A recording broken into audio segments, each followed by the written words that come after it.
pensou em a gente mostrar o pavilhão de Dubai, mas aí ia ficar muito esticado, né, João? Então a gente faz um outro momento. Não, eu só tenho a agradecer demais a vocês dois. Não, é só para justificar aqui. Claro. Vamos lá, João. João, então a gente tem que pensar o seguinte: eles acabaram de ouvir o Allboard, devem estar super viajando nas estruturas de $200. Vamos fazer uma apresentação sucinta. Está compartilhando, João.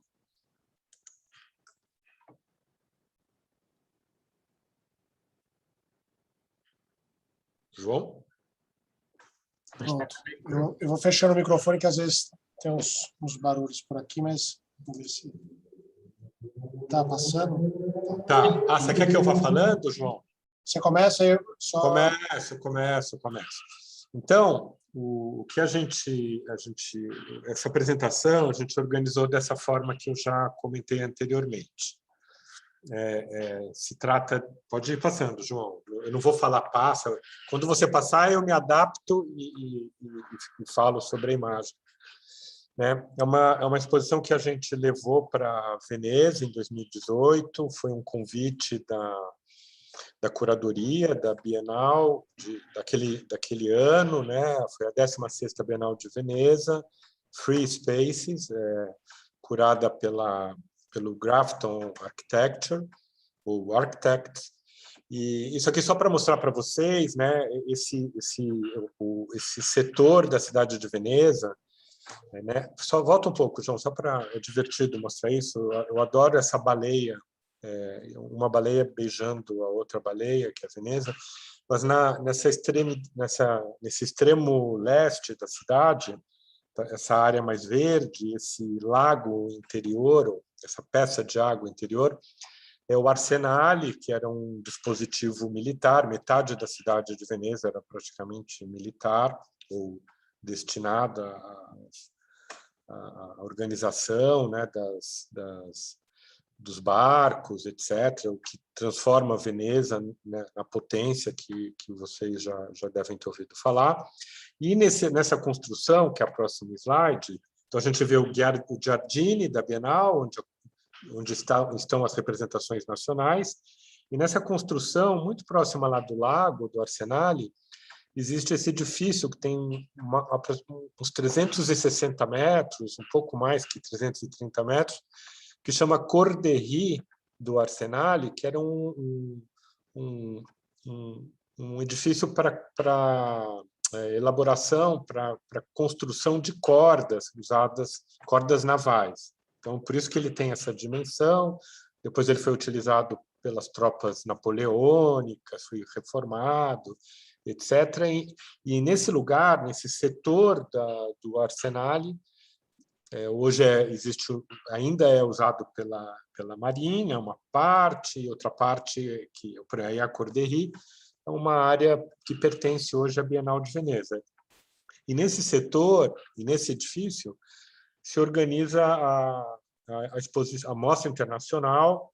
Não é a representação nacional, não são os países, mas são os arquitetos que os curadores convidam para participar do evento, a partir do tema proposto. Free Spaces, ou espaços livres, era o tema desse ano. E aí é interessante, porque o processo, isso é sempre bacana compartilhar, são várias cartas, é uma troca de correspondências. Eu sei que é meio antigo falar troca de cartas, né? Eu estava, inclusive, ontem vendo aquele filme lindo, Vida Invisível, que a irmã vai escrevendo cartas para outra irmã. A gente fez uma troca de correspondência, você vai conversando com a curadoria e a gente vai definindo juntos, nessas cartas, o que vai ser apresentado, e uma hora vira o desenho. Então a gente ocupa uma porção, o último segmento, lá no fundo, é o número 61, e a Grafton Architecture, essa dupla de arquitetas irlandesas, elas tinham na Bienal anterior, inclusive, ganham.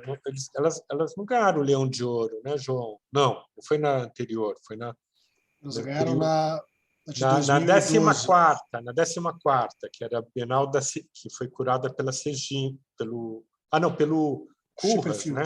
Schipperfield, desculpa, Então, era eram maquetes que vinculavam a obra do Paulo. Elas apresentaram, acho que era um modelo dessa escola incrível que elas construíram em Lima. E elas insistiram muito que a participação de todos fossem maquetes e que remetessem à arquitetura. Era uma coisa bem tectônica mesmo.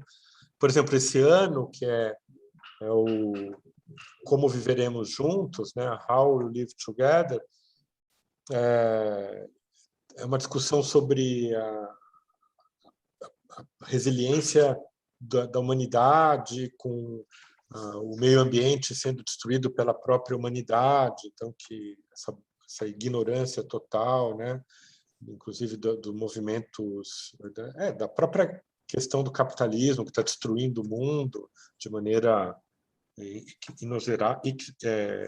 irreparável, né? Então, os arquitetos viraram cientistas. Parece que eu vi algumas fotos lá da exposição, tem camada de ozônio, gás carbônico, extinção em massa. Os arquitetos viraram cientistas. A Bienal de Veneza ela é meio atrapalhada, assim, porque os arquitetos viram artistas, viram cientistas, e o bacana dessa exposição é que a gente era meio arquiteto. Isso eu acho que vale a pena comentar com vocês. E até foi, acho que, meio criticada, porque era muito arquitetônica, no meu entendimento, a exposição. Se vocês vão lembrar dessa exposição, dessa Bienal, porque na ilha de Santo Maggiore estavam expostas as capelas do Vaticano. Então, foram construídas capelas, 10 capelas, pelo Vaticano, etc. Mas vamos lá, João. Então, a gente foi discutindo com as curadoras, isso aí era uma primeira ideia do nosso artefato expositivo, né? Era a ideia de deixar um arcabouço de uma estrutura de concreto, ou seja, ferragem, e fazer apenas ferragem, esse dispositivo que teria 3 metros por 10. Depois vocês vão ver que o espaço que a gente acabou tendo para atuar lá na Corderie, apesar de ser gigantesco, era um módulo estrutural que, sei lá, tem 7 por 7. Mas a gente até sugeriu na carta, né, João? Eu lembro de colocar isso em alguma fundamenta, no espaço externo. Obviamente, isso não podia. E já nessa primeira ideia, tá vendo? A ferragem, a estrutura, a ideia era trabalhar com vídeo, com projeções, com vídeos, isso, né? Que seriam produzidos especialmente para esse momento, né? A gente se associou ao Pedro Koch, que é um fotógrafo, e junto com ele foi elaborando as ideias. Ele faria os vídeos, porque isso também é uma coisa que, né, a quantidade de maquetes que tinham lá, mesmo que a gente acabou fazendo, vocês vão ver, vira um lixo depois, né? Vira uma coisa que você tem que, de alguma maneira, descartar. A gente ficou, pelo menos, com os vídeos, que é uma das coisas que a gente vai ver com vocês. Mas tinham maquetes lá absurdas. Então, isso é uma sessão, um corte da Corderie. Cada expositor, a maior parte dos expositores, fica com um módulo. Um módulo seria um intercolúneo, né, entre duas colunas. Tem esse mezanino, que é um mezanino de concreto, que já é do século XIX. Mas a gente, então, um pouco instados, incensados pela curadoria, não? Então, é uma maquete, eles queriam que fosse uma maquete de uma escola, do FDE, que a gente tinha feito em 2006. A gente insistiu muito para que fosse uma maquete do Sebrae, e a ideia era de fazer essa maquete do Sebrae dessa forma aí, que está nesse desenho que a gente mandou numa das trocas de e-mails com as curadoras. Pode ir, João. A gente, então, isso é o nosso escritório lá em São Paulo, né? Lá em São Paulo, aqui em São Paulo. E aí, lá pelas tantas, a gente resolveu fazer um modelo na escala 1:1, ficou lá algumas semanas com esse papelão, que simulava um pouco esses painéis.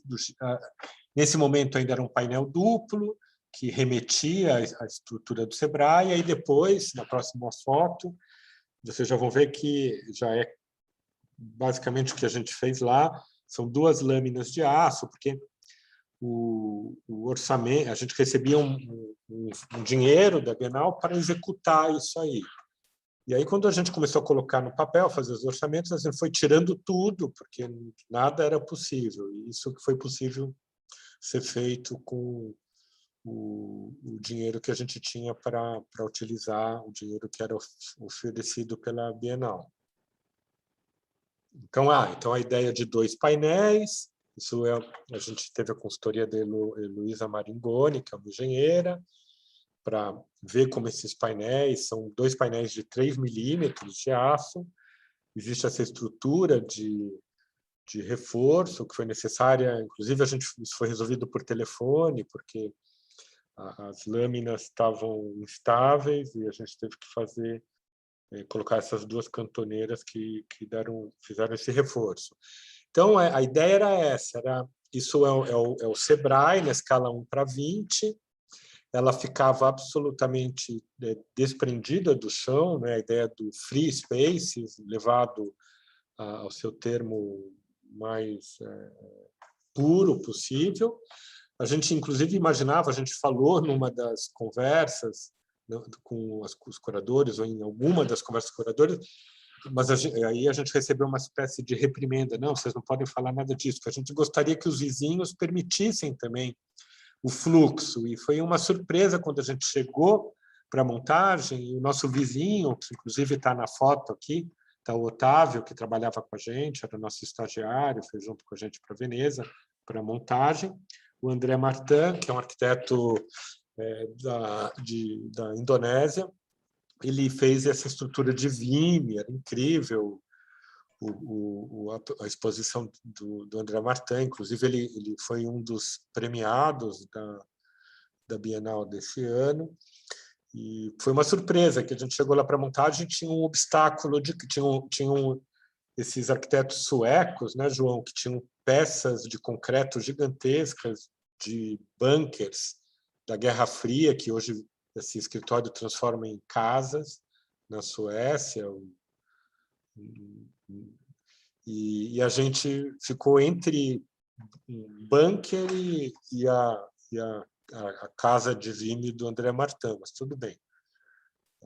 Então, a ideia, pode ir indo, João, era que na placa oposta, que fica na rua, na placa curva, que fica na rua, que remete a uma das paredes do Sebrae, a gente projetava filmes que o Pedro Koch fez dos espaços sem nome, que essa ideia, essa imagem, esse conceito do que o Flávio Mota, que era um querido professor de história da FAUSP, defendia, né, a ideia desses espaços que não estão no programa original de arquitetura, da arquitetura do edifício e acabam recebendo um nome justamente por seu uso. Então, são espaços que não constam do programa original. E nessa lâmina retilínea, na face interna, a gente projetava o filme também do Pedro Koch, de 5 obras construídas do escritório. Como os 2 filmes não tinham a mesma duração e estavam girando continuamente, iam estabelecendo relações distintas entre o que era exposto da nossa obra e o que eram os espaços sem nome que ficavam nessa lâmina, no painel 2, né? Nesse painel que ficava relacionado com a rua da Corderie. Então, aí alguns frames, né, algumas fotografias dos filmes. Então, o MASP, o vão livre do MASP, era um dos espaços sem nome, o Sesc 24, a FAUSP, né, o Salão Caramelo, e aí iam estabelecendo relações com trabalhos do nosso escritório. Aí essa definição, né, do espaço sem nome, eu já comentei com vocês. Acho que tem alguns espaços sem nome, só para vocês... Né, a Marquise do Ibirapuera, por exemplo, que essa estrutura de 640 metros que interliga os pavilhões expositivos, tem programa, não era... Né, o Niemeyer Equipe tinham que projetar os pavilhões expositivos. E eles propuseram esse espaço coberto, e o nome, já que não tinha nome, é Marquise do Ibirapuera, né, como a gente conhece esse espaço, que é incrível, né?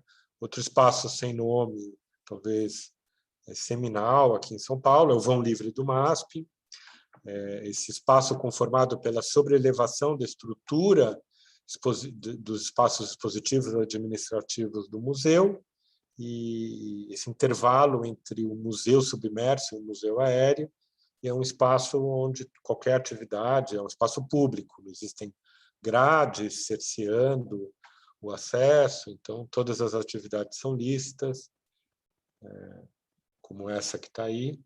A rua aberta do Sesc, da Lina Bobardi também, essa antiga fábrica de barris, uma fábrica alemã, que foi objeto de um restauro realizado pela Lina Bobardi no final da década de 70, e a rua do Sesc, né, esse espaço que interliga os diferentes pavilhões, nos parecia também uma referência, nos parece uma referência sempre importante.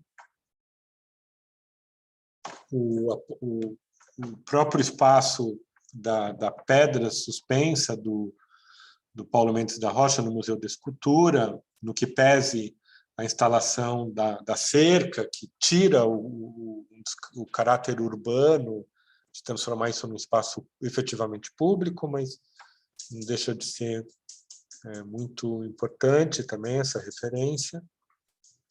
E, finalmente, o Salão Caramelo, da FAO, que é esse espaço conformado pela disposição dos volumes programáticos da estrutura do Artigas, e que leva esse nome pela cor caramelo, né, que remete um pouco a um chão de terra batida. O projeto de 61, que completa esse ano 50 anos, o primeiro projeto da FAO era um jardim, essa praça interna. O projeto de 67 ele deixa de ser jardim e vira uma praça, mas finalmente se adota essa cor, esse piso epóxi, a cor caramelo, um pouco a cor da terra, do chão, que dá o nome ao espaço.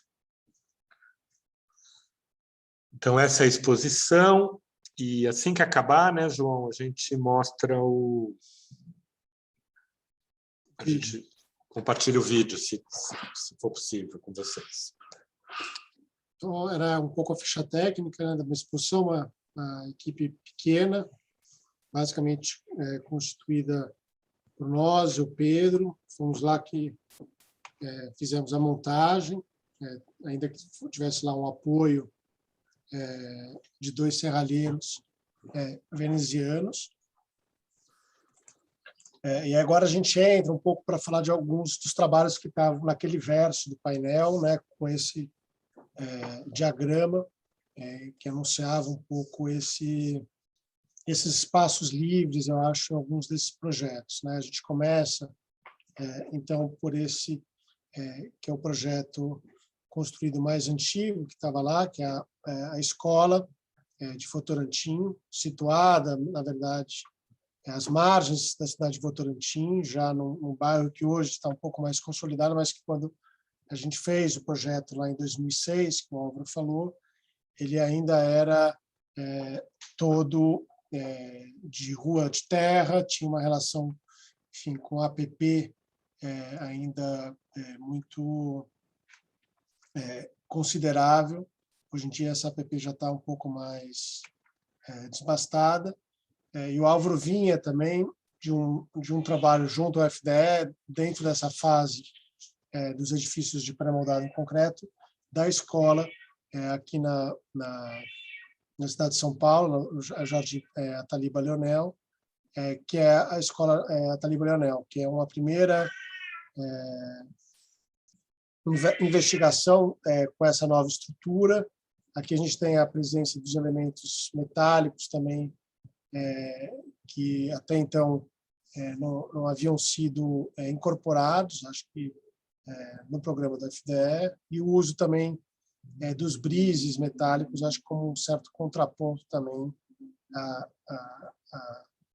à estrutura mais seca do pré-moldado de concreto. Então, a gente tinha essa referência anterior para poder conversar. Essa é a localização da escola em relação à região metropolitana de São Paulo. Esse era o terreno, né, onde ela estaria situada junto a essa área de preservação, dessa mata, que é uma área de preservação ambiental ao norte. Então, a escola então, era um terreno mais irregular, portanto, era um programa também mais simples, né, de educação fundamental e ensino médio, não tinha escola infantil, então ela também deveria operar, naquele primeiro momento, em apenas 2 turnos. Então, era uma escola compacta, com 10 salas de aula. Então, era uma intenção também dela poder, de certa maneira, também organizar um pouco a ocupação desse terreno. Que da primeira visita, ele tinha a presença de 3 árvores aqui junto à rua, que nos parecia interessante configurar como uma extensão da calçada, como uma praça de acolhimento, exatamente para as crianças que chegavam na escola ou para os pais depois que iam buscar seus filhos e tal. Então, para essa estrutura, então, programaticamente, a partir um pouco dessa definição de ter lá um triângulo junto à rua, como a extensão desses 2 espaços, né, a praça e um pátio descoberto interno, um bloco administrativo junto a essa praça e junto ao estacionamento de acesso dos funcionários, o bloco de refeitórios sanitários ligados ao pátio descoberto, depois também com uma construção separada, a quadra, que naquele momento tinha um programa de ocupação aos finais de semana pela própria comunidade. Então, a FDE tinha esse programa na época, da escola permanecer aberta para outros tipos de atividades, e a quadra era esse elemento que fazia justamente essa articulação. E entre esses 2 elementos construídos, o que fazia a articulação desses volumes era esse dispositivo de circulação vertical, feito em rampa, que também dava uma certa organizada, né, nos fluxos. Então, as pessoas então, ingressavam na escola por esse portão, subiam para as salas de aula, desciam para a quadra, sempre com essa impressão também bonita de você recuperar o lugar de onde você tinha partido antes de chegar na escola, um pouco a ideia de origem, de onde aquelas crianças, enfim, tinham saído. Então, essa ideia desse desenho, né, dessa praça triangular associada à extensão dessa outra praça com o pátio descoberto, bloco administrativo, o pátio com refeitório e sanitários e a quadra. O andar superior, então, acessado por essa rampa, a gente tem junto à fachada norte todas as salas de aula, na face sul os laboratórios, biblioteca e sala de leitura. Um pouco agora umas imagens então dessa circulação, que fazia um pouco também então a transição entre o bloco esportivo e o bloco didático-pedagógico. E aí, no fechamento, né, de toda essas duas construções, esse brise de madeira, feito com pinos autoclavado, parafusado diretamente na estrutura. Esse é um corte, então, que mostra essas situações, né? Uma escola, então, que se acomoda em meio nível em relação à quadra, o térreo, com algumas variações de pé direito, então, a chegada da quadra, esse acesso, então, por parte do fundo, lá o pátio descoberto, a ideia daquela vista sempre enquadrada, de onde a gente estava partindo, né? Antes de chegar nas aulas, o giro, então um pouco essa ideia também de você ir se reconhecendo como pertencente àquele lugar, uma ideia um pouco de acolhimento a partir desse percurso. Então, o painel, né, que era uma exigência das escolas e que a gente acabou, nesse caso, fazendo com as sobras das tintas, né, que caracterizavam esses blocos, as paredes amarelas que faziam, às vezes, do espaço da quadra, o vermelho, que era o bloco administrativo, e o preto, que era para parte das instalações de águas fluviais e caixilharia. Um pouco desses espaços, os cortes, né, aquela praça. A árvore, obviamente, durante o movimento de terra, junto à calçada, que era uma mangueira, se não me engano, ela morreu durante a obra, acho que não aguentou um pouco. Também era uma obra rápida, por conta, enfim, da montagem da estrutura, mas também que envolvia, vamos dizer, um maquinário de relativo impacto, né? Acho que para essas árvores sobreviverem. Então, ela está lá com uma árvore muito menor do que foi feita. Algumas dessas vistas, né, agora em todo o conjunto, o volume das salas, o volume da quadra esportiva. Então, uma vista do dispositivo de rampa, a partir da arquibancada. Mais uma vista, entrada de novo aqui, então, e uma última vista das duas árvores que sobraram das três, né? Então, era uma equipe ainda pequena. Essa é uma casa que está, de certa maneira, também associada ao início do escritório, que é a casa do Querosene. Essa é uma casa localizada ali junto a Raposo Tavares, atrás da cidade universitária. Então, a gente tem aqui as marginais, né, do rio Tietê e Pinheiros. Então, se a gente se aproxima um pouco mais, a gente está lá vendo a FAO, que a gente falou há pouco, o anexo da FAO. Aqui a gente tem, então, a Varenga, saída aqui da Raposo, e essa casa está nesse bairro, um bairro exclusivamente residencial ou de residências, né, e pequenos comércios de bairro, que teve uma ocupação muito intensa durante os anos 70 de professores universitários, imigrantes, que estavam, enfim, chegando exatamente nesse momento que a cidade universitária se constituía como campus da USP. Então, a casa está num terreno tradicional, numa pendente, então ele está caindo quase 3 metros em relação ao nível da rua, e era uma casa que tinha um programa bastante peculiar, que era uma casa que era de um casal de professores universitários, de um casal de historiadores que, enfim, já não conseguia acomodar no apartamento que eles moravam lá os seus 7.500 livros que compunham ali, naquela época, a biblioteca deles. Então, a demanda desse casal era uma parede de livros, né, que pudesse, de certa maneira, dar conta do que eles tinham naquele momento, e sabendo que isso cresceria em função até do envolvimento com outras pesquisas, com outras atividades acadêmicas, então orientações e tudo mais.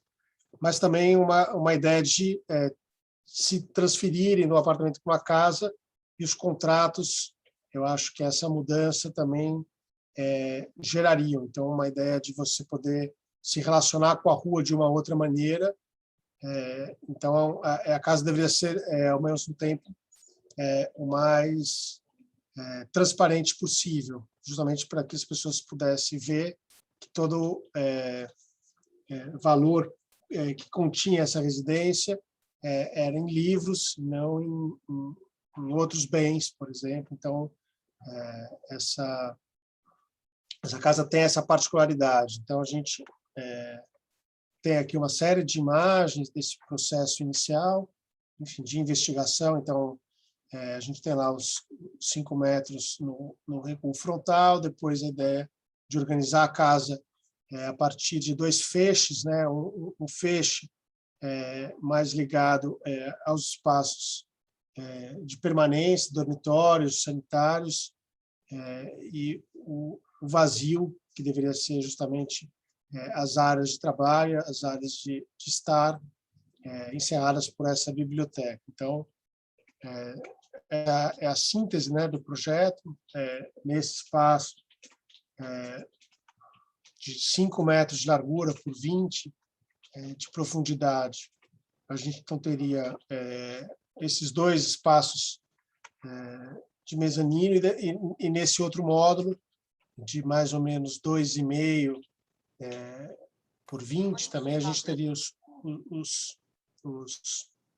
dormitórios e os sanitários nessa parte central. Um pouco a ideia da circulação também acontecer junto ao recuo lateral, que na época a legislação permitia você colar num dos lados até determinada altura, uma altura que não excedesse 6 metros em relação ao perfil natural, coisa que a gente não tinha esse problema.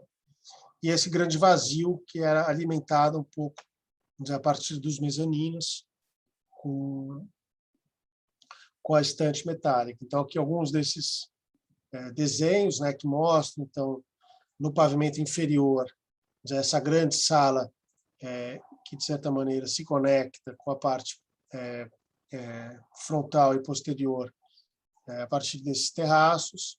Então, numa ponta, a gente teria então a cozinha e a área de serviço, lavanderia, e aí a circulação para os 2 pavimentos superiores, que eram mais ou menos espelhados, né, com 2 dormitórios compartilhando um banheiro, em um mezanino, que era uma espécie de sala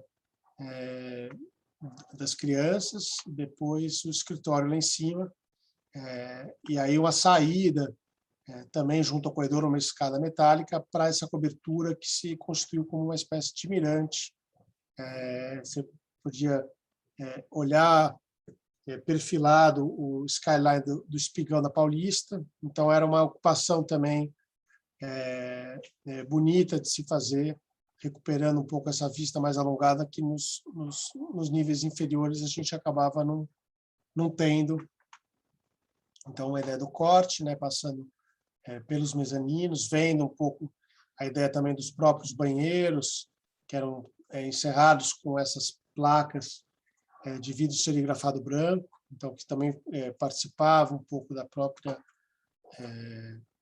vida da casa, enfim, às vezes à noite funcionando como também um dispositivo de iluminação da sala. Alguns dos desenhos, enfim, do executivo, algumas dessas imagens, né, do projeto. Então, a ideia também um único piso para a casa inteira, né, esse mesmo ladrilho, que na época ele custava R$25 o metro quadrado, então a gente conseguia calcular o preço de cada uma dessas peças, R$1 cada uma das peças. Então, sabendo a quantidade de peças, a gente sabia que esse piso custou tanto. Então, algumas dessas imagens, isso já é uma vista lá em cima, as prateleiras. Então, você tinha essa estrutura metálica que fazia os mezaninos e, de certa maneira, os passadiços também ajudavam a contraventar essa estrutura da parede de livros, né, junto ao volume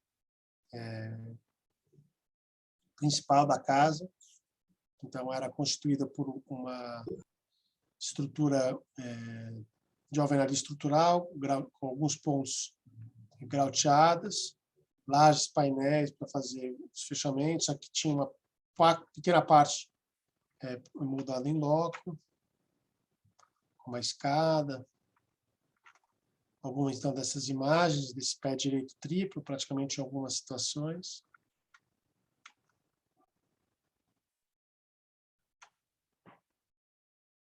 E uma vista da casa também junto ao acesso. Então, essa ideia também de você poder ter essa leitura total no terreno, como a gente tem lá, e do fundo também, do ponto mais afastado da rua, também ter essa total transparência, uma espécie quase de pacto com a vizinhança, de não se cercarem, de não se enclausurarem. Então, é um projeto que durou os 4 anos, um pouco ao mesmo tempo de desenvolvimento do projeto da escola. Eram 3 projetos que ficaram prontos quase que simultaneamente: a casa, a própria escola, o Simpatia e o Sebrae. Você quer falar do Simpatia, Álvaro? Falo. Simpatia. Valeu, João. Então, como o João comentou, nesse momento, né, o nosso escritório, a gente estava desenvolvendo, ao mesmo tempo que participava dos concursos, e desenvolvendo esses projetos ligados ao governo, que eram as escolas, as casas. E esse projeto, acho que a próxima imagem é do Cássio Vasconcelos, não sei. Não. Não. Mas esse projeto, não, pode deixar lá na vila. Esse projeto foi a primeira oportunidade que a gente teve para participar dessa produção dessa cidade, vamos dizer, não é genérica propriamente dito, mas a cidade habitual, né? E num bairro que nos parece incrível, que é a Vila Madalena, num setor que, nesse momento, entre 2000 e 2010, estava sofrendo um processo de verticalização que não é comparável ao atual processo de verticalização, junto à estação Vila Madalena, mas era uma verticalização de miolo de quadra, que ainda o plano diretor mantém, de 28 metros de altura, o gabarito, que perfazem 8 pavimentos, aproximadamente, para o edifício. Aí, a situação desse terreno, que a gente vai ver na próxima imagem, ele estava entre 2 ruas, um fundo de vale, que é essa rua do lado direito, a Rua Simpatia, do lado esquerdo, com um desnível, né, por se tratar de um vale, um antigo curso de água canalizado agora, como vocês veem, existe um desnível de aproximadamente 9 metros entre a Rua Simpatia e a Rua Medeiros de Albuquerque.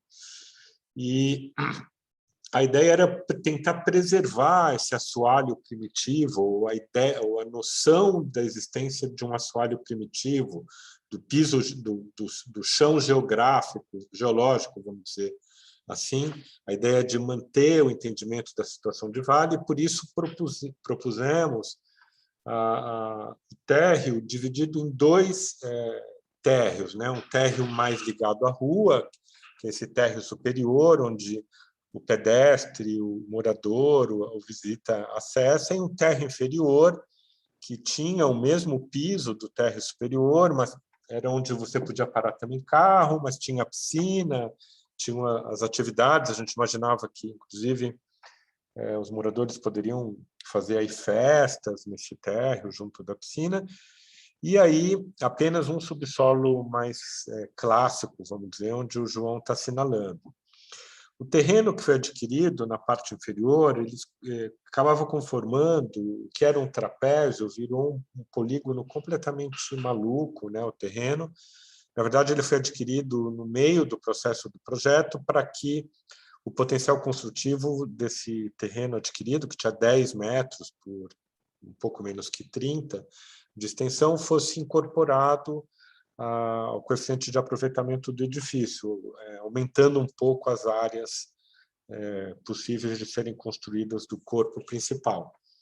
Isso vai acabar gerando esse croquis, que é o próximo, né, João? Acho que tem um corte, mas esse croquis que interessa comentar com vocês, né? Um pouco essa forma, ela advém dos limites desse terreno irregular, porque eram jovens, era uma incorporadora jovem, na verdade era uma fusão de 4 empresas, uma construtora, uma incorporadora, uma empresa de capital, de obtenção de capital, e uma imobiliária, chamava Movimento 1. Essas 4 empresas reunidas se organizaram no que eles chamavam de Movimento 1. E, nesse momento, então, além de atender rigorosamente às exigências de mercado, fazer o máximo de construção, né, com o mínimo de custo, tudo isso que vocês já devem ter ouvido falar alguma vez na vida, espero que não. Além disso, existia um conceito que era oferecer para o futuro morador um espaço completamente vazio, ou seja, o morador definiria depois, a posteriori, aonde ia ficar a cozinha, onde iam ficar os banheiros, se ia ter banheiro, se ia ter cozinha, se ia ter lavanderia, se ia ser um apartamento, se ia ser um estúdio. Era um espaço que ofertava essa múltipla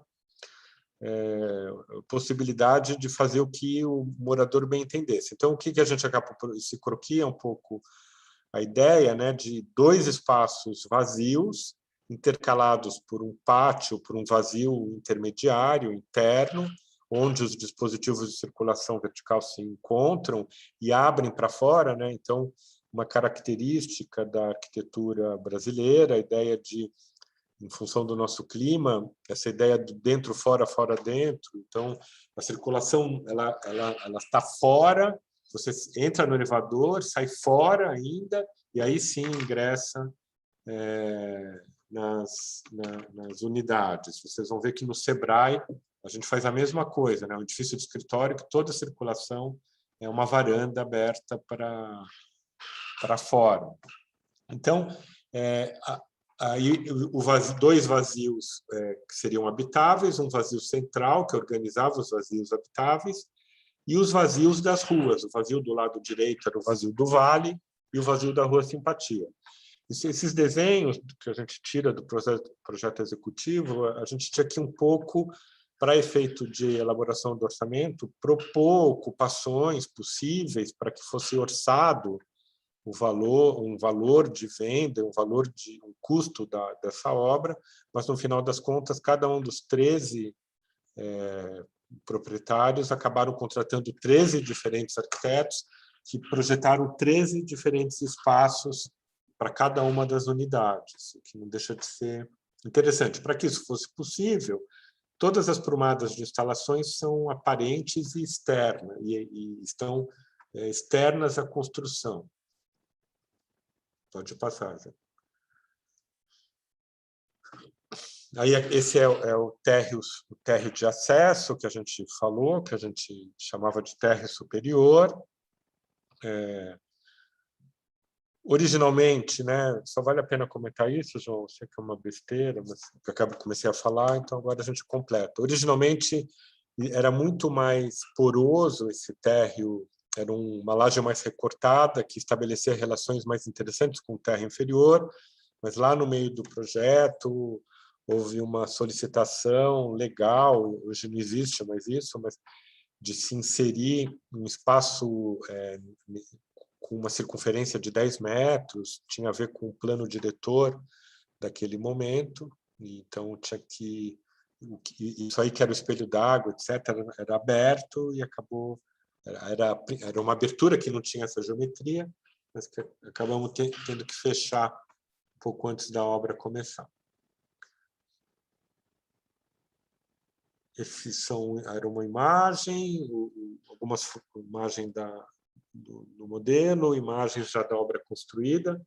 A gente convidou um artista gráfico, também formado na FAO, talvez o melhor artista gráfico do Brasil, que é o André Sandoval. Ele fez esse painel nessa parede cega da casa do caseiro, que era esse primeiro apartamento, a primeira unidade habitacional. Essa é uma vista da Rua Simpatia. A gente utilizou esse mesmo elemento que tinha sido utilizado em Votorantim, que é um pinus autoclavado, para conformar esses elementos de sombreamento que, como cada morador coloca numa diferente posição, gerava uma fachada cinética, né? Cada dia essa fachada está diferente do dia anterior, dependendo do uso e da forma pela qual o morador dispõe esses dispositivos. Aí o acesso, quando você ingressa, atravessa essa ponte, existem essas árvores, você passa no meio da copa das árvores, aí chega no pátio interno e tem uma vista do vale. Quando a gente tirou essas fotos, o prédio estava realmente, a vegetação estava muito ainda no começo, e lá nessa foto dá para ver lá no fundo o vale, né? Essa situação de vale, que é uma situação de ausência, como um vale quase grota, né? E existe um bairro residencial projetado pela City, que é essa empresa inglesa que projetou alguns bairros residenciais aqui na cidade de São Paulo. Então, é uma vista realmente interessante, sobretudo para essa unidade que se situa junto ao vale. As varandas de circulação, como já foi comentado, são externas, então todos os elevadores e escadas eles abrem para esse espaço que é fora ainda, e aí nesse espaço fora você ingressa nas unidades. A gente trouxe o mesmo piso da calçada, que é o mesmo piso do térreo, que é o mesmo piso do térreo inferior, para essas varandas. E aí projetou esse elemento de iluminação também, que parecia interessante, que é uma iluminação linear, que faz parte desse conjunto de peitoril de concreto e que é complementado por uma estrutura metálica.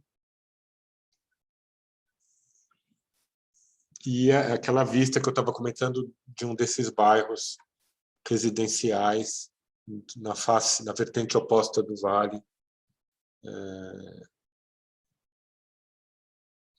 Essa varanda é uma varanda que ela está tirantada nessa viga metálica. Originalmente era uma varanda em concreto, só que durante a obra foi feita uma ponderação que, para que ela fosse executada, você aluga, né, normalmente os cimbramentos, então seria um mês para uma varanda, outro mês para outra, e 8 meses de aluguel de cimbramento para fazer a viga finalmente, depois de um mês, depois de 9 meses, retirar o cimbramento. Eles fizeram um cálculo simples, era mais barato fazer uma estrutura de cima para baixo, e teve essa mudança de fazer a estrutura de aço, que atiranta esses elementos da varanda do bloco do vale, né? Aí dá para ver as prumadas de instalações que correm por fora. São esses elementos, essas linhas verticais vermelhas. E um pouco o edifício inserido no contexto do bairro, da Vila Madalena. Projeto de 2006, acabou ficando pronto depois que o SEBRAE foi concluído.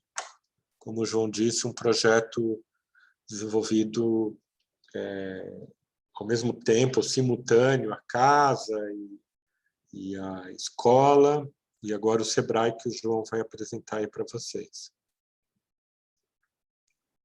Então, o SEBRAE, que talvez seja um projeto mais conhecido desses que a gente trouxe aqui, acho que é um projeto também importante por ele ter sido, enfim, um concurso em Brasília, realizado em 2008 e que foi construído em tempo recorde, falando de concursos no Brasil, né? A gente tem lá essa longa tradição dos concursos não serem, às vezes, sequer contratados, vencedores. O Álvaro é um desses arquitetos que, desde cedo, viu na pele isso acontecer, lá com o pavilhão, em 92, e depois com o Memorial da República, lá em Piracicaba, em 2002, se eu não me engano. Então, o Sebrae, por incrível que pareça, foi esse prédio da nova sede. O Sebrae, então, ele é um prédio administrativo, localizado ali na L2, que fica exatamente na Asa Sul, entre entre a área de superquadras e a área das embaixadas, ou seja, no terreno tem uma pendente em relação ao Lago Paranoá. Então, bem aqui, né, a gente está vendo então aqui à direita, em diagonal, o eixo monumental, o eixão que define um pouco então o setor residencial. E no limite, então, do setor residencial, com o setor de embaixadas, tem esse terreno, que era uma área de 100% terreno de esquina, que foi colocado como objeto do concurso, para abrigar os prédios de escritório e algumas atividades mais públicas do Sebrae, como os cursos, a TV Sebrae, um auditório, uma biblioteca, que também tenderia a receber público externo. Essa é um pouco a vista, né? Então, você tem lá essa última superquadra com o setor comercial, exatamente o terreno aqui liberado, onde depois começa um setor das embaixadas, muito próximo ali da ponte, da antiga ponte, né? Acho que a ponte Costa Silva. Então, essa é uma sequência de linha do tempo aqui do terreno, né? 2005 e 2014. Ela tem, acho que no próprio CCTV, esse sequenciamento de obras muito acelerado. A obra começa em abril de 2009, janeiro de 2009, e termina em dezembro de 2010, feita também, como vocês vão ver na sequência das fotos, em etapas, né, simultaneamente, uma espécie de quadrantes, mas também essa grande ideia, né, de Brasília, você poder, enfim, primeiro organizar o chão público da cidade, como é uma das suas características fundamentais, e que aos poucos a gente também percebia estar sendo atacado, especialmente com as novas construções ali na Asa Norte. Então, uma das premissas do projeto era tentar ver como acomodar essa condição de chão ininterrupto, né, e sem dono, então característico da capital, com os problemas de gabarito também que a gente tinha, de 12 metros, então como organizar um espaço também de escritório que pudesse estar contido entre essa cota de altura máxima e também permitir essa passagem. Então, a gente, de novo, adota a ideia do pátio, que organiza um pouco então esses dois edifícios, que estão, de certa maneira, organizados a partir desses dois feixes que a gente chamou castelos, né? Os castelos eram esses dispositivos que concentravam tanto a circulação vertical, escadas e elevadores, quanto, enfim, sanitários e algumas outras áreas de apoio. Isso feito em concreto, e depois uma estrutura espacial metálica que organizaria os espaços de trabalho sem nenhuma interrupção. Então, a ideia era que a gente gerasse espaços de mais ou menos 60 por 18 metros livres. Então, a gente está falando aqui então, de 18 por 60, 18 por 75. Aqui é um ângulo, então, também que permite um certo alongamento das visuais em relação ao lago. Então, aqui essa concentração dos núcleos servidores, os espaços servidos, que são os espaços totalmente liberados. Então, a ideia aqui daquele chão mais livre no pavimento térreo. Então, a ideia da duplicação dos térreos uma que permite justamente a acomodação desses espelhos d'água, que garantem também uma condição climática bastante favorável para o prédio, um prédio que também está ali no Cerrado e que tem meses de estiagem que são, de fato, bastante secos, com uma temperatura, com uma umidade relativa baixa em alguns meses do ano. Então, essa disposição de duas lâminas de água sob os programas do piso inferior, que seriam os refeitórios, o café, a biblioteca e as salas de múltiplo uso, nos parecia também algo muito atrativo, como convite às pessoas ingressarem nessa sombra das estruturas espaciais dos escritórios. Aqui está o piso inferior desse térreo, onde tinha um pouco dessas atividades, né? Aqui é a parte do Conselho Nacional, as salas de múltiplo uso, o auditório, a TV, cafés, e aí 2 pisos praticamente liberados, né? Que são os escritórios, que tem um pouco aqui esses 2 elementos paralelos, que são os passadiços metálicos, que funcionavam também como umas varandas internas aos postos de trabalho, e também permitia o controle, o acionamento dos painéis que estavam colocados nas fachadas leste e oeste. Então, a gente tem aquilo que o Álvaro falou das varandas, circulação acontecendo também aqui no prédio do Sebrae, tanto na fachada norte quanto na fachada sul. Então, isso também é uma coisa que, durante algumas visitas que a gente fez, depois do prédio já inaugurado, foram lidas muito positivamente pelas pessoas que utilizam, como um desses elementos bastante gregários, onde, inclusive, as pessoas se conhecem, mesmo trabalhando na mesma empresa, mas que, em outras circunstâncias, nunca haviam se cruzado, por exemplo. Então, tem essa vocação do edifício para o encontro entre as pessoas, sejam elas indo perguntar alguma coisa ou podendo ir acessar os sanitários nos pisos inferiores ou pela escada, que também tem uma condição de usufruto para além da questão de segurança. Então, alguns desses desenhos mais técnicos, né? Enfim, corte pelas duas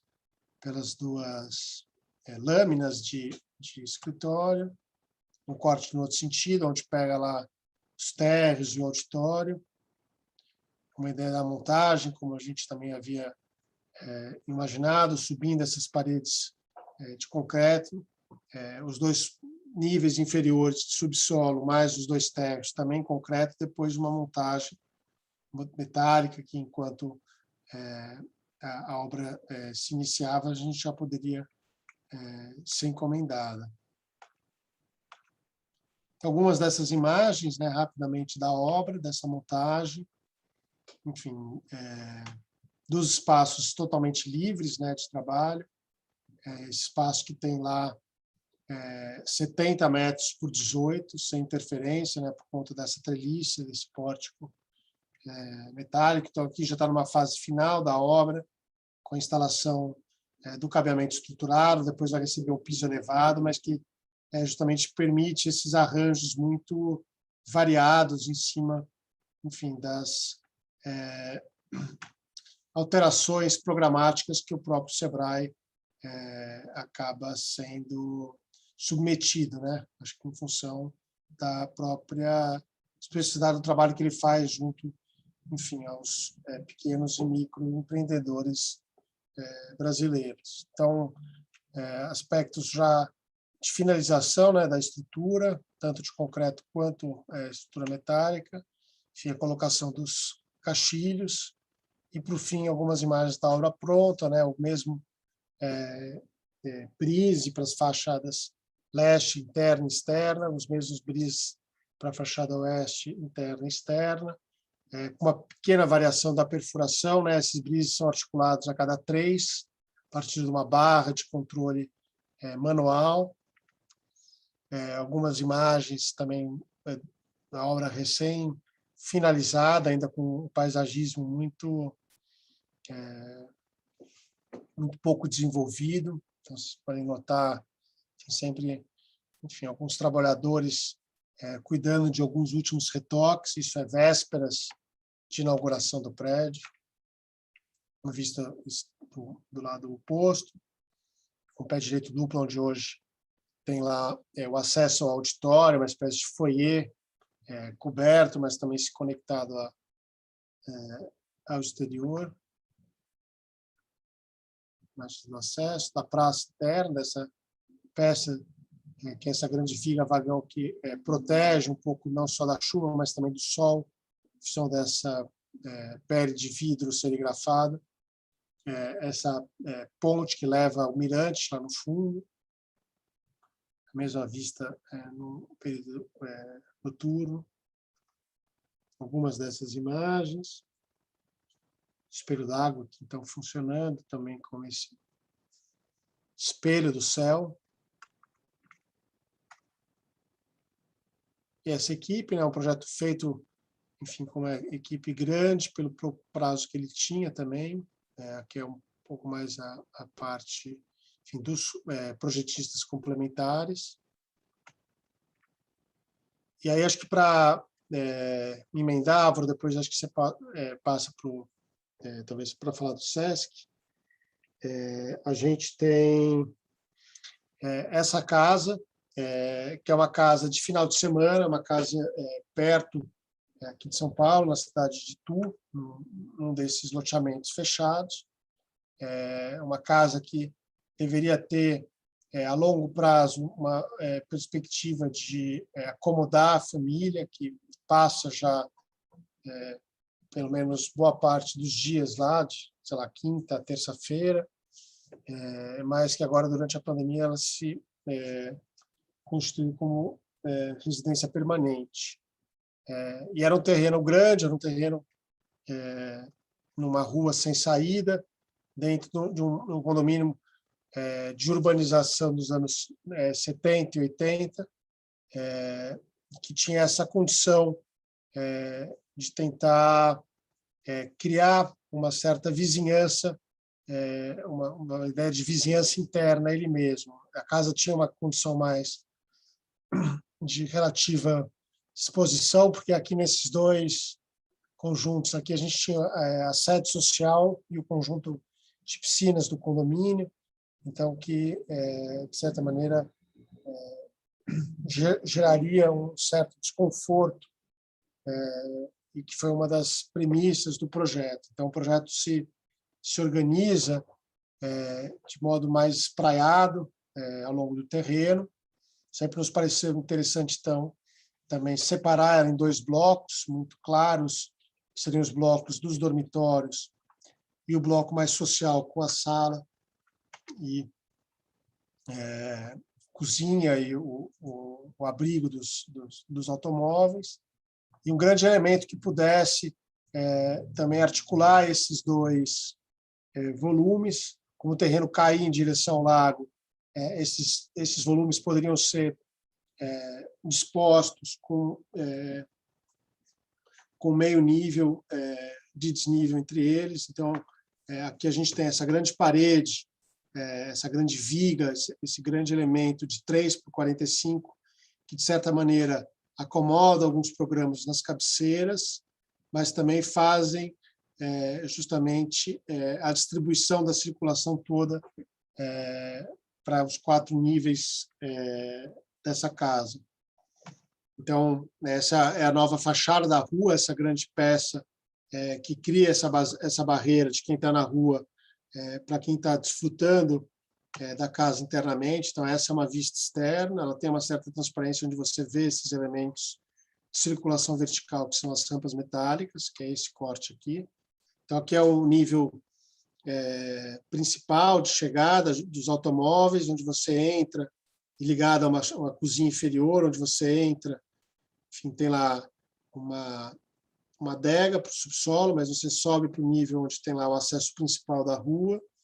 Depois, mais meio nível, você tem lá a cozinha associada à sala, e depois uma sala barra escritório que acessa o volume dos dormitórios, que está disposto nesse volume superior, com alguns elementos de apoio a essa piscina. Então, aquela mesma ideia de simpatia, né, de você criar um espaço, um outro vazio, um outro espaço, se repete aqui, né? E a gente tem uma coisa muito interessante desse projeto, que é essa piscina, que tem uma dimensão quase de um dos cômodos da própria sala, que está em nível com essa cota e aquela situação, enfim, de permitir que a pessoa dentro da piscina também se misture com quem estivesse fora. De novo, aqui a gente chama o artista gráfico André Sandoval para trabalhar não na perspectiva vertical, mas para pensar uma integração dos ambientes através do piso, né? A mesma calçada que está dentro e fora da casa, que está dentro e fora da piscina. Então, ele faz um desenho que também precisasse unificar um pouco esse projeto. Tem uma participação também muito importante do projeto de paisagismo na construção desses caminhos, enfim, desses pequenos morrotes que, de certa maneira, configuram e conformam essa espacialidade interna ao redor do pátio da piscina. Então, a chegada às rampas, os salões de apoio, vestiário, salão de jogos, área de serviço, no andar de cima, então, cozinha associada à sala, dormitórios de hóspede com o escritório, e depois os 3 quartos, enfim, da família, que são acessados por essa ponte ali, protegida por esse pátio de ipês que a gente vai ver. Então, essas são imagens também então da obra finalizada, dos 2 blocos, articulados por esse volume. Então, a vista oposta já da rua também. Então, você entra, dá de cara um pouco com essa paisagem, então você não tem mais esse contato visual, enfim, com a vizinhança, acho que não era desejável desse modo. Então, enfim, é uma ideia de vizinhança interna, né, dos próprios moradores poderem serem vizinhos deles mesmos. Então, a ideia da piscina, que tem o mesmo nível acabado, a mesma cota, usando essa parede como uma possibilidade de apoio de quem está dentro, quem está fora, poder lá ficar aproveitando um pouco e conversando, o corpo dentro da água, o corpo fora da água. Essa relação dos pisos que vão sendo também substituídos, então tudo que está sob a terra tem o piso de pedra portuguesa. A partir do momento que a gente tem lá o primeiro plano inclinado em estrutura metálica, ele tem o piso do restante da casa, que é o ladrilho hidráulico vermelho. Algumas imagens, né, os pátios aqui, o pátio frontal de peso, o pátio os fundos ali onde tem lá uma espécie de um gramado, a estrutura então das passarelas, um pouco essa relação com o exterior. Então, nessa acomodação do pátio interno da piscina, a gente tem lá então essa vista do exterior, ela é mais mediada também, foto da piscina.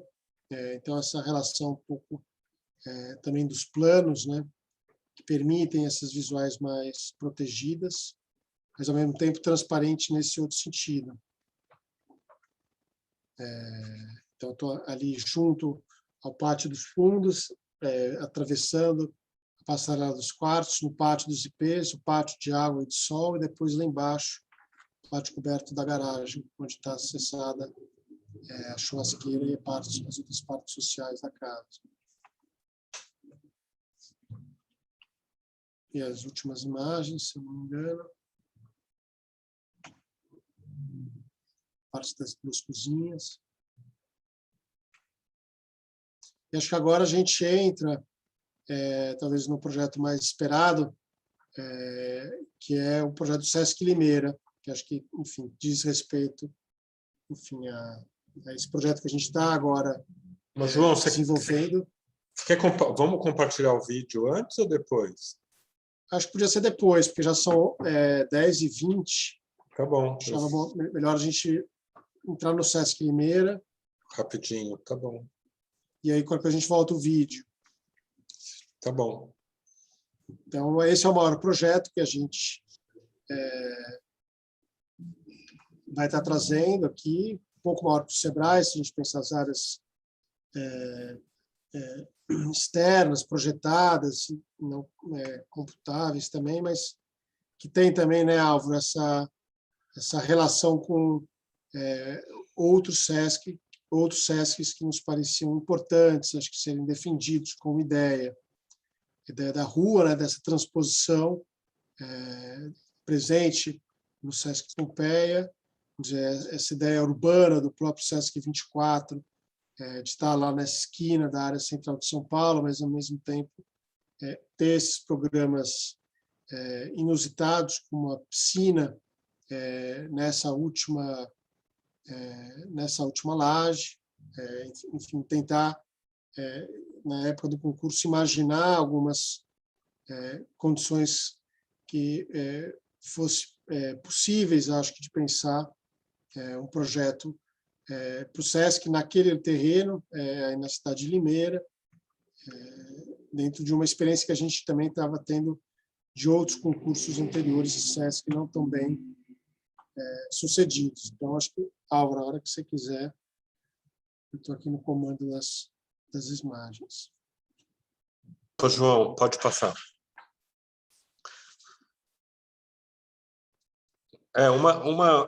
Uma das questões, né, João, quando a gente estava fazendo o projeto, acho que a próxima imagem dá para ver melhor. Não, acho que não. Então volta, João, desculpa. Uma das questões que a gente, quando estava fazendo o projeto, a gente discutiu muito, era essa porção, esse terreno, na realidade, 3 terrenos que o Sesc, a prefeitura, concedeu o uso ao Sesc.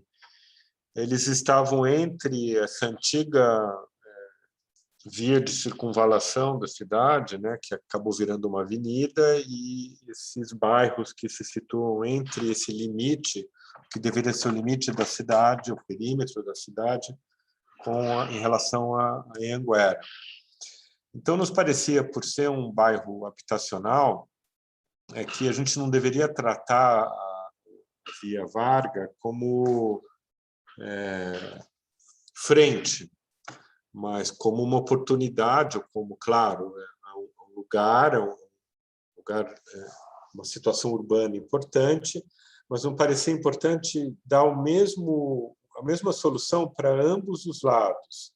Como quem diz que do outro lado, não é o fundo, mas também é o Sesc, é a cidade, é parte importante da cidade, onde as pessoas moram, etc. Então, é uma situação de vale, como vocês conhecem melhor do que a gente, né? Mas dá para ver aí as linhas de água, as atuais áreas de proteção permanente. Então, era um lugar bem interessante, provido dessas características e, portanto, dessas intenções que o croquis, que é a próxima imagem, revela, que era a ideia de manter uma circulação franqueada entre essa porção mais alta, o bairro habitacional, a cidade de cima, com a avenida, o antiga perímetro de circunvalação, que hoje é uma avenida, que é onde se situam também os feixes de transporte público.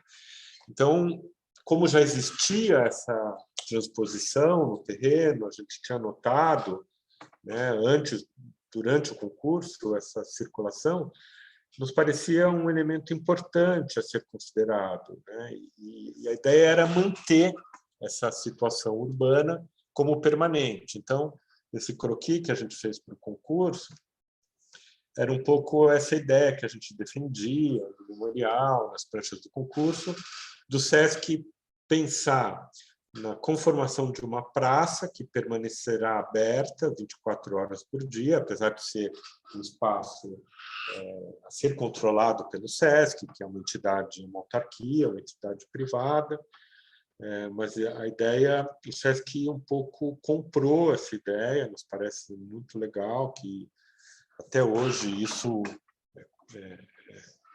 nunca foi um acordo tácito, nunca foi questionado, e muito pelo contrário, eles estão dispostos a fazer esse tipo de uso, ou ofertar esse tipo de uso. Então, era a ideia de manter a praça, uma estrutura aérea, que é uma estrutura... Acho que os próximos croquis mostram um pouco isso, né? No sentido longitudinal, a ideia de fazer uma base de concreto, uma base mineral, onde estão todas as partes, os programas de apoio e serviços, estacionamentos. Uma coisa que foi muito legal é que o estacionamento pleno para visitantes acabou virando menos estacionamento e mais atividades, até, quem sabe, quase não estacionamento. A estrutura aérea, que é uma estrutura de aço, que paira sobre esse elemento mineral de concreto, que na sua face superior é a superfície do térreo. Então, como existe um desnível de 10 metros, existe a rua, a Via Vargas, 5 metros acima o térreo, propriamente dito, que está sobre essa laje, e 5 metros acima os bairros habitacionais. Olinda de Luz. Conjunto, né? Então, a ideia, né, na face norte, o que a gente chamava de praça de esportes, praça de água e praça a quadra esportiva. O bloco norte é um bloco vinculado aos programas de saúde do SESC, os vestiários, as salas de atividade física, as salas das crianças, que são esses serviços que o SESC oferece, né, de espaço curumim e espaço infantil, que é quase um serviço de creche, é muito legal. E lá em cima, no último pavimento, o serviço de odontologia, que é um dos serviços originais, quando o SESC começa a funcionar. Ele ofertava basicamente, antes do lazer, que é um conceito mais dos anos 70, eram serviços odontológicos, o SENAC era os serviços educacionais, o SESC o serviço de apoio sanitário ao trabalhador do comércio, né?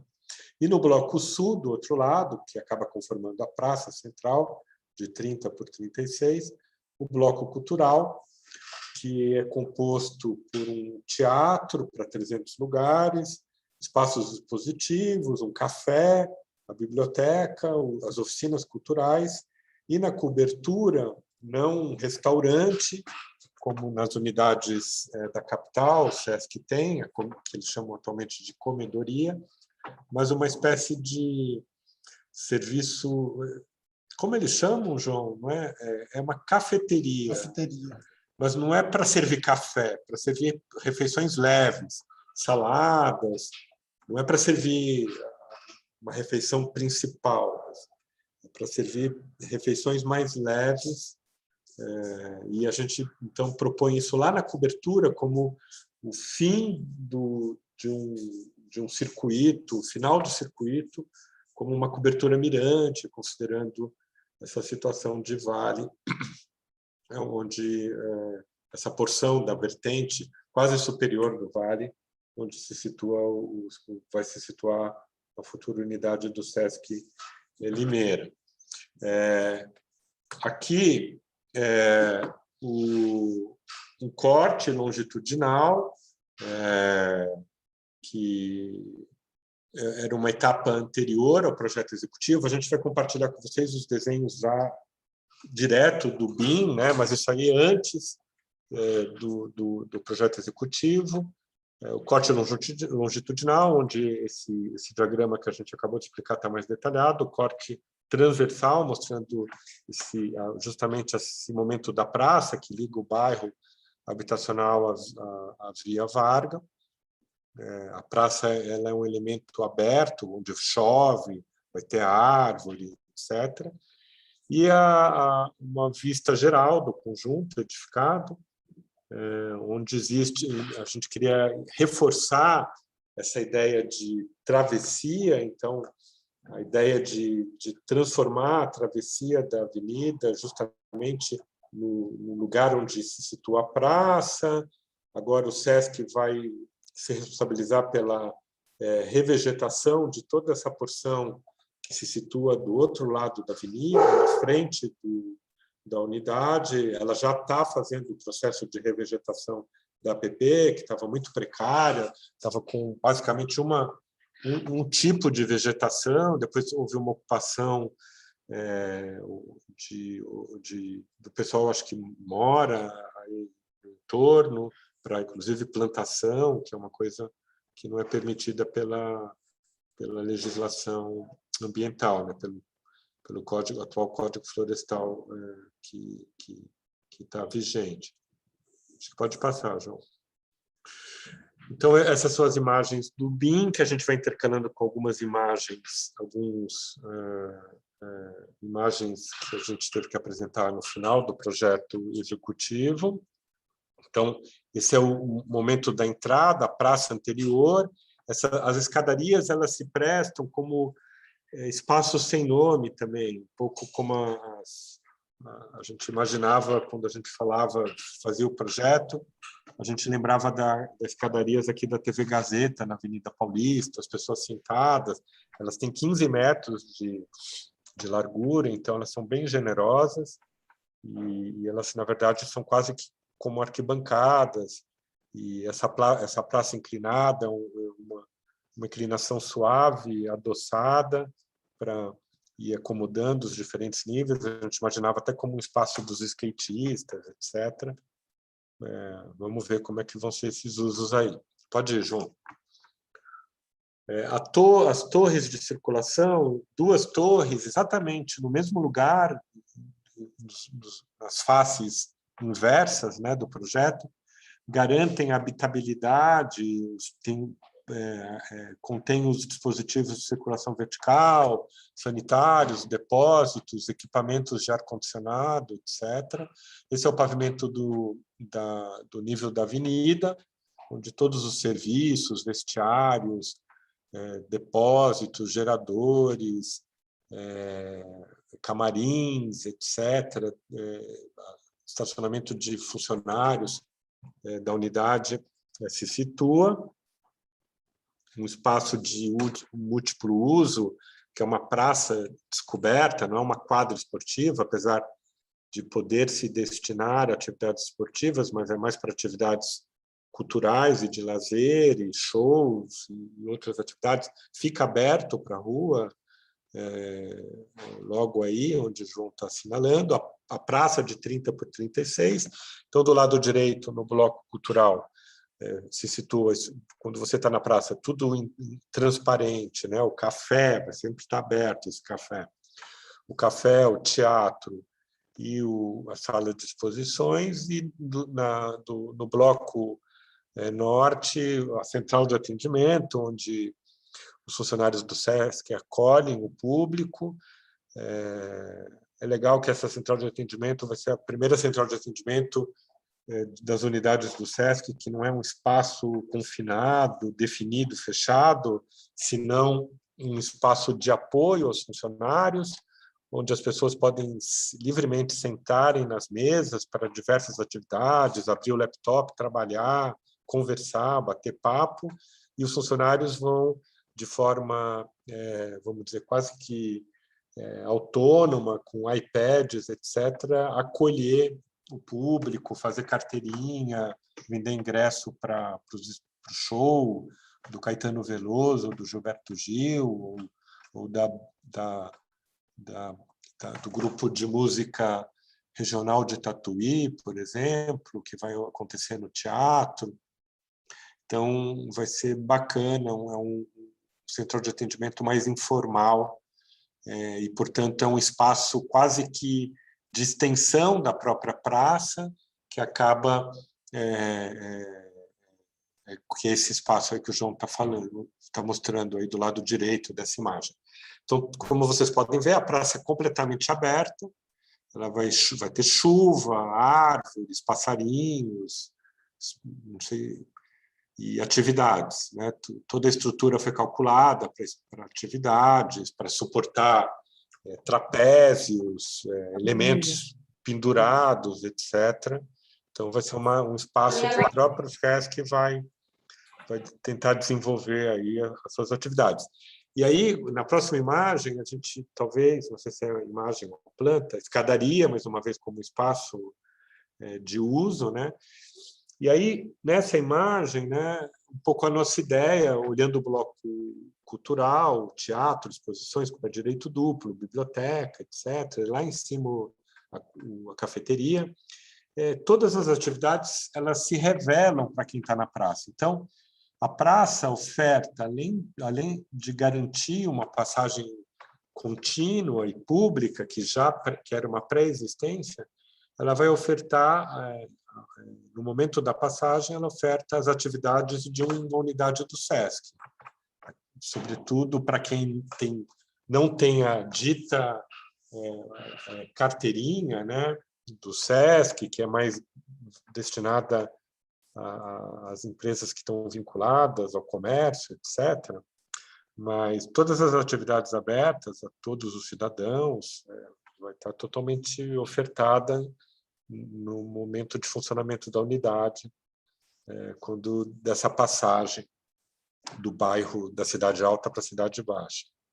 Então, essa praça, quando você atravessa, você tem todas as atividades. Por exemplo, no bloco norte, do lado esquerdo dessa imagem, vão estar rolando as aulas, as crianças, aula de balé, etc.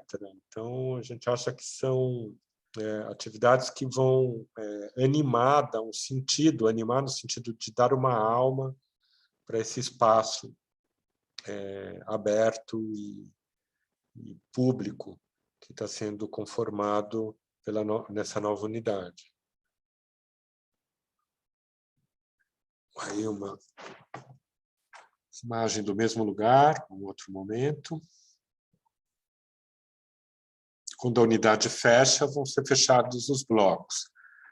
Um pouco o bloco esportivo, né? Uma praça de águas coberta, uma praça de águas descoberta. Aí, sobre esse bloco essa praças de água, acho que, não sei se é a próxima imagem. Não, acho que tem uma... aí é o central de atendimento, informal, o café do outro lado, no bloco cultural. O auditório, né? O teatro, ele se abre também na face sul para um anfiteatro externo aberto, então podem ter atividades onde ambos as plateias são simultâneas, espetáculos somente para a plateia externa, dependendo do dia, da atividade, do clima. Ali é uma grande porta que corre, né? Uma porta acústica que abre e fecha. E aí tem esse anfiteatro, que é a ideia de que ainda não está muito claro se é o SESC que vai dar a almofadinha para ninguém ficar molhado quando está úmido, né? O gramado, a grama, ou se são as pessoas que vão levar uma almofadinha. Talvez o SESC que vai ofertar essa almofadinha no momento do espetáculo. Algumas plantas são extraídas do executivo, então, no pavimento superior à praça está essa praça de esportes, os vestiários, e do lado direito as oficinas culturais da biblioteca, que está aberta para a praça. As oficinas culturais são mais fechadas, essa central é a oficina de tecnologia, então ela é bem mais fechada, porque é uma oficina com computadores, projeções, etc. Pode passar, João. Quadra, ela permite visualizar a cidade de Limeira a partir desse ponto do edifício, porque o fechamento da estrutura é uma chapa microperfurada com acho que 40% de perfuração, e ela vai ser realmente transparente para quem está de dentro olhando para fora, e à noite vai acontecer esse fenômeno de forma inversa, né, invertida. Pode passar, João. Aí, algumas pontes garantem a interligação entre o bloco cultural, e o bloco sul e o bloco norte, em 2 pontos, 2 momentos importantes.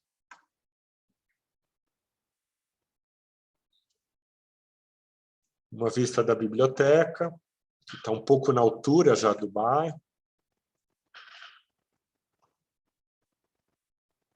E os últimos pavimentos, né? Aí, da quadra você visualiza a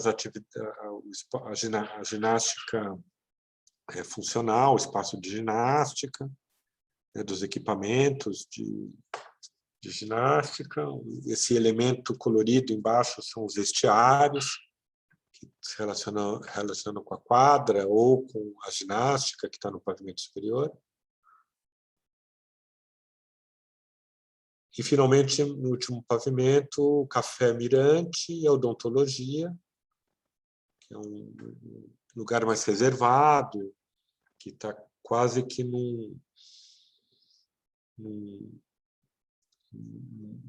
estrategicamente colocado, é acessível, etc., mas ele não é de uso de todo o público, por isso que ela se citou ali, naquele lugarzinho ali do bloco norte que está destinado à saúde. E o Café Mirante, que tem essa situação aí. Acho que era isso, né, João? A maquete, e acho que agora era o último slide. Se você quiser compartilhar o vídeo, o pessoal deve estar morrendo aí de fome. Vou lá pegar aqui. Aí. Se vocês querem ver o vídeo, senão a gente abre para pergunta, Diego. Pessoal, o que vocês preferem? Pode rodar o vídeo, por favor. Tá bom. Deixa eu abrir aqui.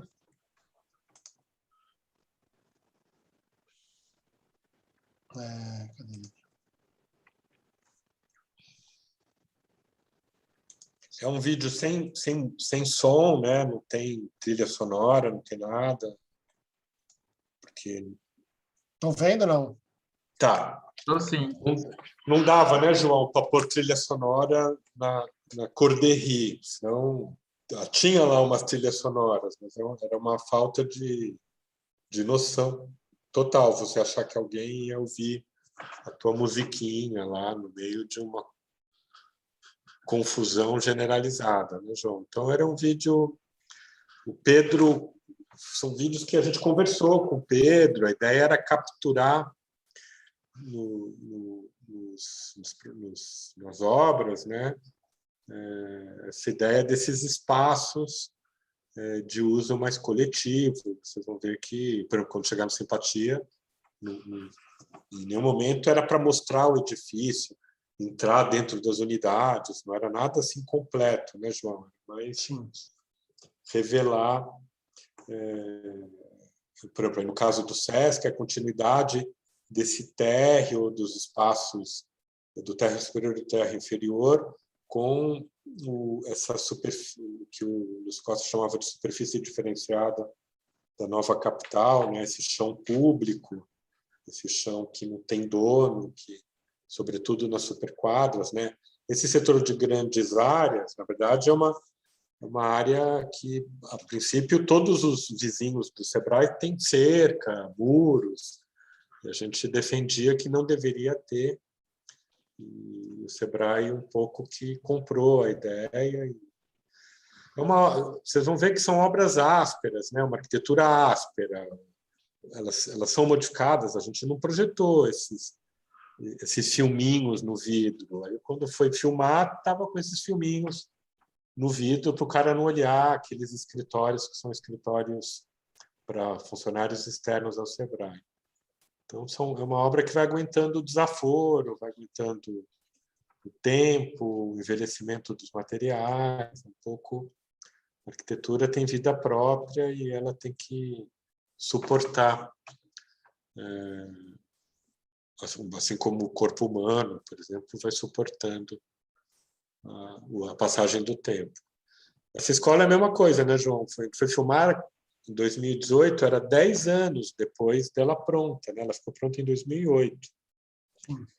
E, tirando absurdos como esse que a gente está vendo, preservar, fazer a manutenção da escola é pintar o concreto de cinza, que era totalmente desnecessário, porque era uma peça pré-fabricada de concreto perfeita, cura submersa, etc. Não tinha a menor necessidade. Tanto é que as partes do concreto que eles não conseguiram pintar estão perfeitas, né, João? A tinta cinza que vai ter que ser um dia removida, porque vai ficar uma porcaria. Mas E aí eu vi o pessoal dando de skate agora, vocês postaram um vídeo, né? Onde essa arquibancada assistindo. Nesse programa do fim de semana, que Isso. a escola fica aberta. Mas aí era um dia de aula, né? Isso acho que era fevereiro de 2018. Isso era 8h30 da manhã, o pessoal já também voltando do recreio.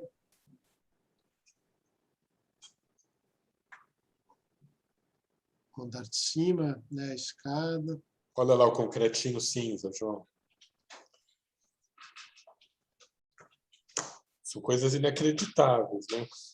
Olha lá, ó, tem um concretinho cinza e o concreto original 1000 vezes melhor. Mas bonitinho, dá para ver até esses marimbondos já fazendo casinha, já vi uns 3 aqui também, como que até a própria natureza foi absorvendo. Né?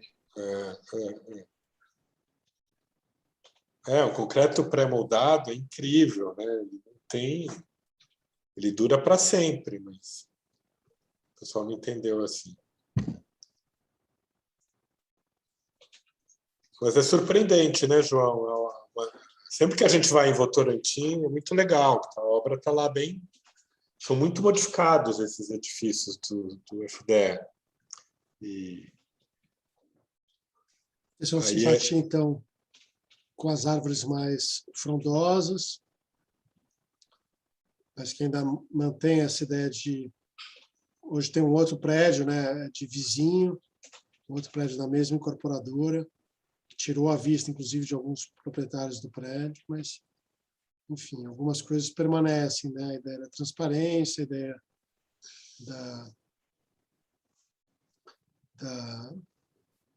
a vista do outro lado do vale. Essa é uma vista, então, daquele vazio interno, cobertura. Era muito legal, né, João, na Bienal, as relações inusitadas que iam sendo construídas, né? Sim. Com o filme que estava no painel 1. Não estava em ordem cronológica, como vocês estão vendo. A gente apresentou para vocês em ordem cronológica. Aí foi uma ordem da edição. A casa de Tu estava recém-pronta. Não estava totalmente pronta, né, João? Não, já estava pronta. Faltavam uns brises, né? Eu não lembro. Acho que faltava. Nessa imagem, sim. Porque Ainda não tinham sido instaladas as proteções de alguns caixilhos. Ah, não, já tinha. Não está A instalado, né, na brilhantina. sala. Mas dava já para ver, a vegetação estava muito ainda. O paisagismo hoje está muito mais frondoso, né? E, Quase um ano depois, né, que a gente fotografou. uhum. Estava bem a obra estava recém finalizada. Quer dizer, ainda não estava completamente finalizada. Hoje essa relação ela existe ainda, mas ela é um pouco intermediada por uma vegetação muito mais frondosa, que essa faixa de 10 metros, que era o recuo obrigatório, vai virar um jardim super denso, assim. Aí tem essa transparência, né, para o jardim da rua e para a praça interna, e essas relações que o João comentou, né, ser vizinho de você mesmo, né?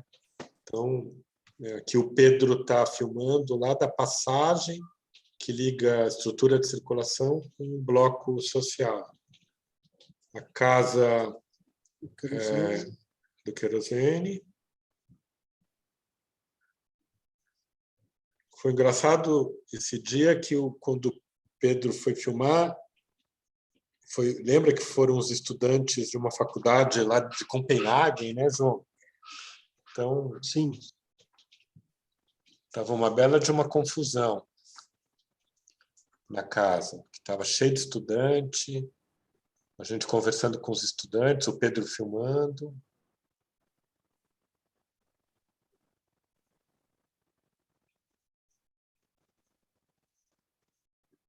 E essa ideia, né, que eu acho que todos os projetos, de alguma maneira, perpassam todos os projetos, a ideia de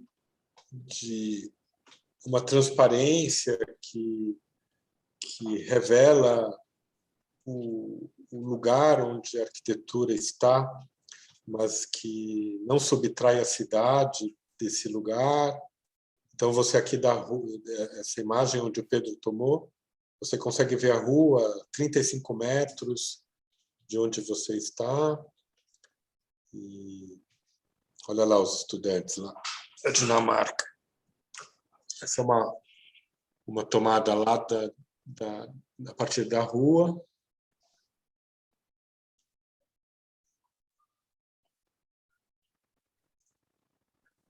Acho que era... essa é a última, né, João? Última, acho que tem um helicóptero passando e acaba. Vai que tem um helicóptero. Nunca reparei isso. Não. Não, então, mas tinha, acho que era esse Não, o filme. Não, é que está cortado. Ele é um pouquinho editado, era um pouquinho maior da Bienal. Tinha 12, né? Ele está com 9. Foram tirados alguns frames. Acho que era isso, né, João? Acho que sim. Esperando não ter avançado muito, ainda que tenha passado 30 minutos. Já se desculpa de antemão aos sobreviventes, né? Queria agradecer Na muito sexta-feira. vocês, né? Foi lindo, principalmente agradecer vocês por estar apresentando para a gente aqui em Limeira, o próprio Sesc, né? De antemão, assim, foi bonito. Falei pro Álvaro, nos atendimentos que eu faço com ele na USP, que minha prima mora no conjunto habitacional. Então, para mim é super importante. Minha avó mora 3 ruas dali, morava, né? Ela faleceu, morava 3 ruas dali. Eu tenho uma relação de carinho com esse projeto, assim, e sempre comento que queria ver ele, assim. Eu só ver alguma coisa quando publicou, mas não conhecia ainda tão bem, assim. Eu queria agradecer vocês dois, agradecer demais por vocês pegarem sua noite, na sexta-feira. Então, vou passar logo para os meninos, quem quiser fazer pergunta, algumas perguntinhas, para a gente não alongar demais, assim. Eu sei que o Gustavo falou que já tinha uma aqui no chat. Eu só peço o pessoal levantar a mão e a gente já vai fazendo. Gustavo, está aí? Ou sim, estou abrindo a câmera. Primeiramente, parabéns, gostei muito do trabalho. Cheguei um pouco atrasado, mas pelo que eu consegui pegar, gostei bastante do da transmissão que vocês passam, essa essência nas suas obras. E uma pergunta que eu queria, assim, não sendo, assim, cara de pau, mas será que poderíamos, assim, poder conhecer algumas de suas obras, assim, em algumas casas que vocês construíram, Ir pessoalmente? projetaram? Isso, Ó, quando dá uma melhorada, né? uai. Sim, é só organizar. A gente já fez várias visitas, né, ao querosene. A gente fala que tem proprietário que é mais reservado, né, João? Sim, acho que, por exemplo, a casa de Itu é uma casa mais complicada, porque tem o controle de acesso ao condomínio. Mesmo nós, às vezes, sofremos para passar lá pela portaria. A gente era barrado, às vezes. Você entende que a gente entrava na lista de prestadores de serviço, mas, enfim, as casas de São Paulo é sempre uma questão de se combinar. Estando em Brasília, às sextas-feiras, o Sebrae tem, como parte das tuas atividades, uma visita guiada, no horário, acho que o próprio site do Sebrae informa. Então, acho que tamanha demanda eles acabaram tendo, eles incluíram, enfim, uma espécie de guia, que é uma pessoa que cuida exclusivamente dessas visitas. Então, quando estiverem planejando, tiverem por acaso em Brasília, acho que vale a pena tentar casar de ser sexta-feira. Mas, o simpatia. É só assim, dá para organizar, viu, Gustavo? Institucionalmente é mais fácil. Ou é mais fácil individualmente, mas a gente pode combinar. Depois você vê aí com o Diego, quando você vier para São Paulo, a gente pode combinar alguma coisa. Tem a Nery, Julia Nery, que descreve Brasília, da Faculdade de Brasília, que tá... Você quer falar, Nery? Você fez um texto grande aqui, você não quer falar? Oi, boa noite. Vou abrir minha câmera, então. É porque eu acabei sabendo da palestra de última hora, né? E que eu fiz um trabalho sobre vocês e eu gostei muito de poder escutar vocês falando, né? Que eu fiquei apaixonada nos projetos e uma coisa que eu gostei muito e que estou tentando levar aí para minha formação é a questão dos brises, assim, que eu acho bem interessante. E se vocês puderem falar mais ou menos de onde que surgiu isso, as referências, seria legal. Os brises? Não, porque é assim, né? Nery ou Júlia? Júlia. Vocês te chamam de Nery, mas é assim. Pode ser, tanto faz. Não, não existe a priori uma regra. São condições que a gente tem que um pouco atender, mas notavelmente, né? Talvez a casa de Itu não, nem de... As casas é mais difícil, né? Mas tem outras casas que a gente não mostrou que a gente adotou também, alguns elementos de sombreamento, de vedação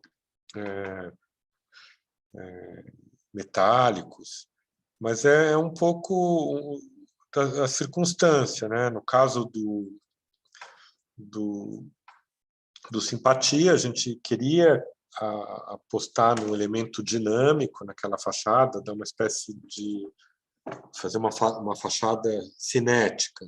A gente imaginou aqueles elementos, não poderiam ser muitos, porque também a gente imaginava que se tivessem muitos elementos móveis, acabaria ficando estático. Então a gente um pouco pôs no limite ali, 3, pensamos em 4, acabou ficando 3, para um pouco onde o morador estava, ali é uma face oeste, então a gente achava que ia ter poderia ter um sol varrido muito desagradável em algumas horas do dia, em alguns momentos do ano. Então a gente imaginava que, dependendo de onde estava o morador, era uma unidade que teria no máximo 2 quartos, ele ia mudando aquele brise de posição, que tem muito a ver com o fechamento da escola de Votorantim, que é um fechamento estático, e que, como o João já explicou, ele tinha um sentido de adoçar um pouco a aspereza do concreto pré-fabricado, e naquele momento, e até hoje, eu não sei exatamente, o programa acho que não está tão ativo, o programa de construção escolar, no atual momento, mas até quando esteve ativo, o FDE, perdão, estimulava muito uma investigação por parte dos escritórios desses elementos de fechamento, etc. E a gente também utilizou esse pinus autoclavado, que era essa madeira com esse tratamento que dá uma garantia de 30 anos de uso para madeira, né? Ela é resistente à intempérie, resistente a insetos e tudo mais. E no caso do fechamento do SESC, do SEBRAE, são edifícios, né? O SEBRAE, como o João já mostrou no projeto, ele tem 75 metros de extensão na face leste, 60 metros na face oeste. Então, não é o SESC aí de Limeira é muito maior, tem 150 metros, tem quase 3 vezes a dimensão do SEBRAE. Então, Brise, os elementos metálicos, eles têm um pouco um sentido de criar uma certa uniformidade no volume, né? Senão, você vê que, quando você olha internamente, é uma estrutura, uma treliça de aço, tem uma certa complexidade. E a gente imagina que o Brise, o comportamento, a manifestação da luminosidade desses elementos é interessante, porque quando tem mais luz fora, ele vira opaco para quem está fora. Mas quando tem mais luz fora e você está lá dentro, você vê tudo lá fora como quase transparente. E à noite esse fenômeno se inverte. Quando tem mais luz dentro, todas as atividades internas elas se irradiam para fora. E à noite e aí acontece ao contrário. Quando você está lá dentro, os elementos ficam mais opacos e você não vai ver tanto a vista lá fora, que é verdade, é uma pena. Quando tem menos luz lá fora, né, no momento da noite, o usuário não vai ver Limeira iluminada. Aí ele sobe lá no restaurante e fica lá no mirante dando uma namorada na cidade. Mas tem um pouco, claro, todos esses elementos têm o sentido de proteger o edifício da insolação, etc., que é importante. Alguma coisa mais, João, que eu esqueci? É o André aí, não sei se você tinha... Isso que eu ia falar, a gente tem uma visita legal. Cadê o André? Olha lá! Caramba! E aí, Eu acho André? Eu tinha uma pergunta. E aí, pessoal? Fala. Tudo bem, André? Salve. Putz, que saudades, André. Tudo bem? Parabéns pelos trabalhos aí. Estava acompanhando. Pô, Pô, o cara fez quase todos. Só não estava no SESC, mas de resto... O SESC eu não Tava lá. conhecia, é demais. Legal. Foi difícil, André, fazer no BIM. Putz, apanhou. Nem sei. Apanhamos. Eu imagino. Sofremos bastante. Não é? E, putz, difícil. Mas foi. Acabou indo. Acabou fundo. Importante. Tá tudo bem? Tranquilo, tudo dentro do possível na pandemia, né? Tá tudo. A resposta é assim, tá tudo bem. Tirando tudo, tá bem. Pois é, e vocês, tudo certo? Não? Tirando tudo, Bem. tá certo. Tudo certo. Não, até porque é isso, o SESC, de fato, agora, de certa maneira, começou, né? Estão cavando a primeira destaque, então a gente não acabou o executivo, tem lá uma última revisão para entregar, acho que até o final, agora até comecinho de dezembro, mas é um processo que, perto do SEBRAE, que em 2 anos estava pronto, depois de 7 meses de executivo, a gente vai completar agora, no final do ano, quase 3 anos só de projeto. Então, Nossa. em dezembro, a gente assinou um contrato com o SESC no fim de 2017. Então, 18, 19 e 20, vai fazer 4 anos, na verdade, para começar a obra, né? Então, é um tempo bem mais lento. Mais 3 anos de obra, vai dar 7 anos no total. Mas está indo, assim. Acho que é legal trazer um pouco essa...